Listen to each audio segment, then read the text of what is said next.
Le 23 mars 2023, les fans de Marion Gaye apprenaient une bien triste nouvelle. L'actrice, notamment connue pour avoir incarné Huguette dans Scène de ménage, M6, est morte à l'âge de 84 ans. Sa fille, elle-même comédienne, Virginie Ledieu, fruit de son ancienne union avec Philippe Ledieu, qui avait annoncé sa disparition. Elle s'est éteinte à son domicile de Clamart, en région parisienne. Ce vendredi 31 mars, ses proches lui ont rendu un ultime hommage. C'est en effet aujourd'hui que se déroulaient les obsèques de Marion Gaye. La cérémonie funéraire s'est déroulée à 10h30 en l'église Saint-Roch, la paroisse parisienne de l'Aumônerie des Artistes. Pour l'occasion, nombreuses sont les personnalités à avoir fait le déplacement. Gérard Hernandez a bien entendu répondu présent.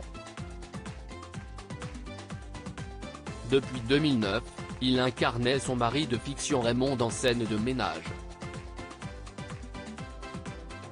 Des liens forts se sont donc noués entre les deux acteurs qui formaient l'un des couples favoris du public.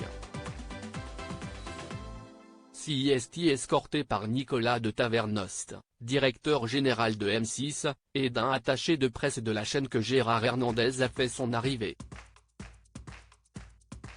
Béret sur la tête, doudoune sombre et écharpe blanche, la mine forcément abattue qu'il s'est avancé pour rejoindre l'église. Une belle histoire d'amitié sur le plateau d'un doublage que Gérard Hernandez et Marion Gaye s'étaient rencontrés. C'était il y a très longtemps. Je l'ai connu sur un plateau de doublage, on doublait des dessins animés, Lucky Luke en 1983, note de la rédaction, elle débutait, elle était très... Comment dire ? Elle était très attirante dirons-nous. Elle était pétillante, c'était une jolie jeune fille, une très jolie fille. Elle l'est toujours mais maintenant une jolie femme, confiait l'acteur de 90 ans à Téléstar en 2018. Mais tous deux n'auraient pas pu former un couple.